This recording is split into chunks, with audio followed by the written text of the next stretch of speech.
എല്ലാ സുഹൃത്തുക്കൾക്കും life vision ടോക്സിലേക്ക് ഒരിക്കൽ കൂടി സ്വാഗതം ചെയ്ത് ഞാൻ JK തുമ്പക്കാരൻ.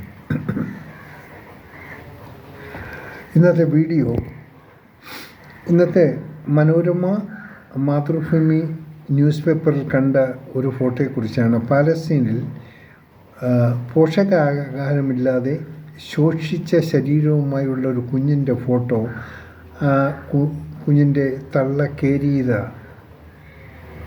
ഒരു പടമാണ് കാണാൻ സാധിച്ചത്. വളരെ ദുഃഖം തോന്നി. നമ്മുടെയൊക്കെ നാട്ടിൽ നമ്മുടെ കുഞ്ഞുങ്ങൾ നമ്മൾ ശരാശരി പോഷകാംശമുള്ള ആഹാരം കഴിക്കുന്നു. നമ്മുടെ കുഞ്ഞുങ്ങൾ അതുപോലെ തന്നെയാണ്. എന്നാൽ മറിച്ച് പാലസ്തീനിലെ ആ കുഞ്ഞുങ്ങളുടെ കാര്യം നാം ഓരോരുത്തരൊന്ന് ഓർക്കേണ്ട ദുഃഖം തോന്നി.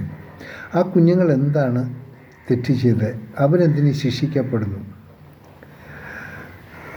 ഹമാസ് എന്നുള്ളൊരു തീവ്രവാദി സംഘടന ഇസ്രയേലിൽ കടന്നു കയറി അവിടെ കുറച്ച് ആൾക്കാരെ കൊല്ലാക്കൊല ചെയ്തു, വധിച്ചു, കുറച്ച് പേരെ കൂട്ടിക്കൊണ്ടുപോയി.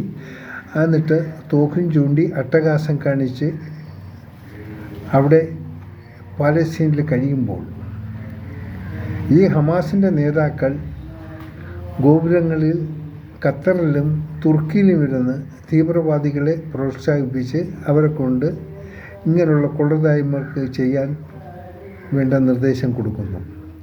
ഇവർക്ക് വേണ്ട സൗകര്യം ചെയ്തു കൊടുത്ത ഖത്തറും തുർക്കിയും നല്ല കാര്യമല്ല ചെയ്യുന്നത്. ഇറാൻ അത് ആര് പറഞ്ഞാലും കേൾക്കാത്തൊരു രാജ്യമാണ്. അവർക്ക് അവരുടേതായ ചില നിയമവശങ്ങളുണ്ട്.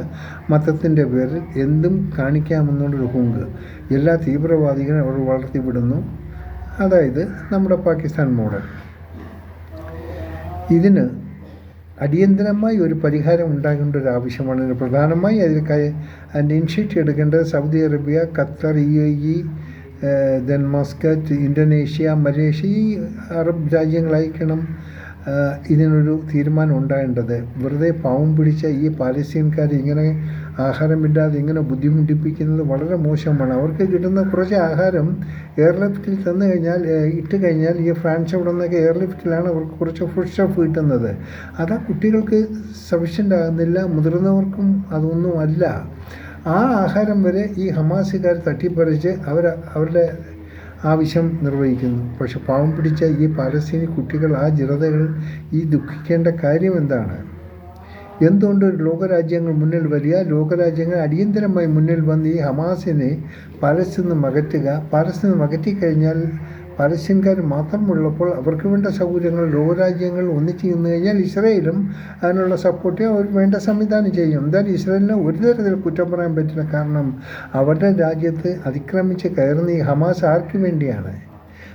ഹമാസിൻ്റെ ഒരു രാജ്യം. അവരുടെ തീവ്രവാദം മാത്രമാണ് അവരുടെ ഇതായി കാണുന്നുള്ളൂ. തീവ്രവാദം ആണ് അവർക്ക്. അവർ അതുണ്ടെങ്കിൽ അവർ ജീവിക്കത്തുള്ളൂ, അവരുടെ നേതാക്കന്മാരും. അതുകൊണ്ട് ഈ തീവ്രവാദം കൂടുതൽ പ്രോത്സാഹിപ്പിച്ചാൽ നാളെ നമുക്കും നമ്മുടെ സ്വന്തം രാജ്യത്തും ഇരിക്കാൻ പറ്റില്ല. അതാണ് ഇന്ത്യൻ നമ്മൾ അനുഭവിക്കുന്നത്. അതായത് ഈ തീവ്രവാദത്തിൻ്റെ കേന്ദ്രമായുള്ള പാകിസ്ഥാൻ, അവർ നമ്മളെപ്പോഴും ഉപദ്രവിക്കും, നമുക്കതിൻ്റെ വേദന അറിയാൻ പറ്റുന്നു. ബട്ട് ഇതിനേക്കാൾ എത്രയോ 10 മടങ്ങ് വേദനയാണ് പാലസ്തീന ജനതകൾ അനുഭവിക്കുന്നത്. സോ എല്ലാ ലോകരാജ്യങ്ങളും ഒന്നായി ചേർന്ന് ഈ ഹമാസ് എന്നുള്ളതിനെ പാലസ്തീനിൽ അകറ്റി അവർ വേറെ എവിടെയാണെങ്കിൽ അവർ ഇറാനിൽ അഭയം തേടി ഇറാൻ അവർക്ക് വേണ്ട സൗകര്യം ചെയ്തു കൊടുക്കുക. അവരുടെ രാജ്യത്ത് അവരെ മാനേജ് ചെയ്യാൻ പറ്റും. അതുകൊണ്ട് ഈ ദുഃഖിക്കുന്നത് ഈ പാവം പിടിച്ച പാലസ്തീനികളാണ്. അവർക്ക് വേണ്ട ശാശ്വത പരിഹാരം കാണാൻ ഈ എല്ലാ മുസ്ലിം രാഷ്ട്രങ്ങൾ ഒന്നിക്കണം. മുസ്ലിം രാഷ്ട്രങ്ങൾ ഒന്നിച്ച് ഇതിനുള്ളൊരു പോംവഴി എത്രയും വേഗം കണ്ടെത്താൻ ശ്രമിച്ചാലും, ഇല്ലെങ്കിൽ ഇത് ദ്രോഹമാണ്. നാം അറിഞ്ഞുകൊണ്ട് മറ്റുള്ള രാജ്യങ്ങൾ, പാലസ്തീനുകൾ മാത്രം പട്ടിണി പരവേശനമായി കഴിയുമ്പോൾ മറ്റുള്ള രാജ്യങ്ങൾ സുഖലോലുപരായി ജീവിക്കുന്നതും അത്ര ഉചിതമല്ല. സോ പ്രധാനമായും സൗദി അറേബ്യ ഇതിനൊരു മുൻകൈ എടുക്കണം. അതിന് ഖത്തറിനോടും സിറിയയോടും ഒന്ന് അപേക്ഷിക്കാനുള്ള, ദയവ് ചെയ്ത് ഈ കിരാതന്മാരെ, അവരുടെ ഒരു നേതാക്കളെയും നിങ്ങളുടെ രാജ്യത്ത് അക്കോമഡേറ്റ് ചെയ്യാതിരിക്കുക. നിങ്ങളുടെ രാജ്യം തീവ്രവാദികളുടെ ഒരു രാജധാനിയായി മാറ്റാതിരിക്കുക. അത് ഒട്ടും അഭികാമ്യമല്ല. പ്രത്യേകിച്ച് ഖത്തറിനോട് പറയാണ്. ഖത്തറാണ് ഇവർക്ക് കൂടുതൽ സപ്പോർട്ട് ചെയ്യുന്നത്. ഈ വീഡിയോ ഇഷ്ടപ്പെട്ടാൽ എല്ലാവർക്കും ഒന്ന് ഷെയർ ചെയ്യുക, ഒപ്പം സബ്സ്ക്രൈബ് ചെയ്യാനും മറക്കാതിരിക്കുക. ഇങ്ങനെയുള്ള ദുഃഖകരമായ വീഡിയോ ഇനി ചെയ്യാതിരിക്കാൻ ഈശ്വരൻ അനുഗ്രഹിക്കട്ടെ. കാണാം വീണ്ടും മറ്റൊരു വീഡിയോയിലൂടെ. Thank you.